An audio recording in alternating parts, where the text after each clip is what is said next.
Assalamualaikum warahmatullahi wabarakatuh. Selamat pagi anak-anak. Bagaimana kabar kalian hari ini? Semoga selalu sehat ya. Hari ini kita akan belajar akidah akhlak, sifat wajib Allah Subhanahu wa Ta'ala.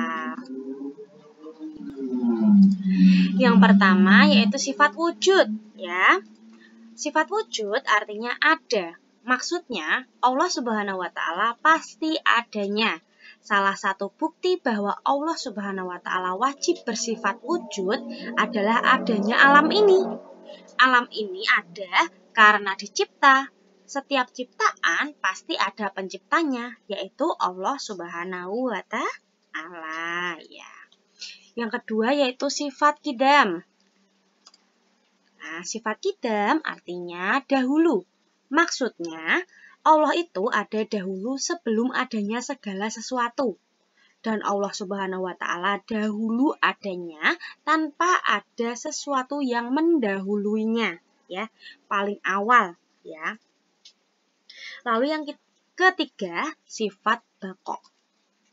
Sifat baqo artinya kekal. Maksudnya Allah Subhanahu wa Ta'ala itu kekal adanya dan tidak akan binasa selamanya. Allah Subhanahu wa Ta'ala tidak akan berakhir dan berubah keadaannya ya. Allah itu selalu ada ya. Lalu yang keempat sifat mukhalafatul lil hawadisi ya. Sifat mukhalafatul lil hawadisi artinya berbeda dengan makhluk. Maksudnya, zat dan sifat Allah Subhanahu wa Ta'ala tidak sama dengan zat dan sifat makhluk ciptaan. Adanya Allah Subhanahu wa Ta'ala tidak tersusun dari zat makhluk. Sifat Allah Subhanahu wa Ta'ala tidak sama dengan sifat makhluk ciptaan. Perbuatan Allah Subhanahu wa Ta'ala tidak membutuhkan perantara, sedangkan pekerjaan makhluk ciptaan membutuhkan ada perantara ya. Lalu yang kelima yaitu sifat qiyamuhu binafsihi ya. Sifat qiyamuhu binafsihi artinya berdiri sendiri. Maksudnya Allah Subhanahu wa Ta'ala tidak membutuhkan apapun dari makhluknya. Tetapi makhluk membutuhkan Allah Subhanahu wa Ta'ala.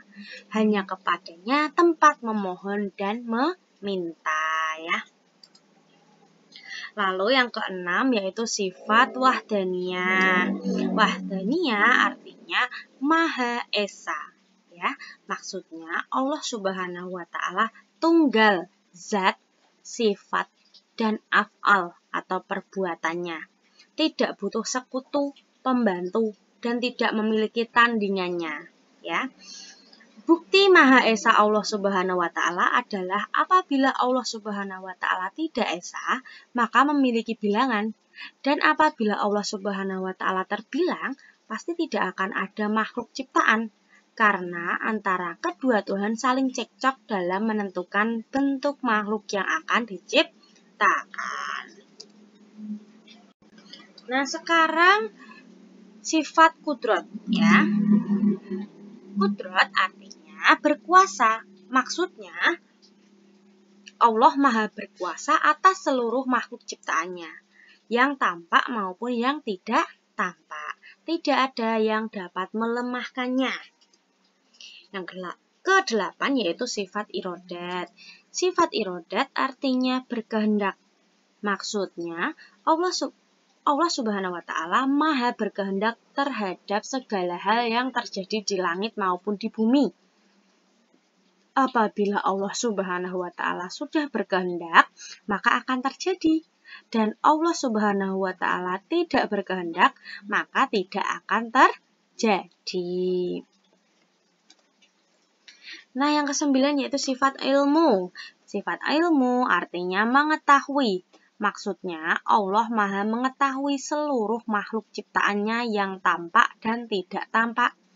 Bahkan mengetahui setiap butir debu yang berterbangan, mengetahui jumlah dedaunan, mengetahui tetes air hujan, mengetahui gerak hati yang diungkapkan maupun dirahasiakan ya. Lalu yang ke-10 sifat hayat. Nah, sifat hayat artinya hidup. Maksudnya, Allah Maha Hidup dan tidak pernah mati. Hidup Allah Subhanahu wa Ta'ala tidak sama dengan kehidupan makhluk. Allah Subhanahu wa Ta'ala terus-menerus mengurus makhluknya, tidak mengantuk dan tidak tidur, ya. Nah, sekian dulu ya pembelajaran pada pagi hari ini. Nanti untuk sifat selanjutnya sampai ke yang 20 dilanjutkan minggu depan, nggih. Nah, jangan lupa hari ini mengerjakan ulangannya ya, ulangan akidah akhlak ya. Dan tugas tematiknya nanti ya. Sudah, terima kasih. Apabila ada salah dan kurangnya, Bindi mohon maaf nggih. Terima kasih. Wassalamualaikum warahmatullahi wabarakatuh.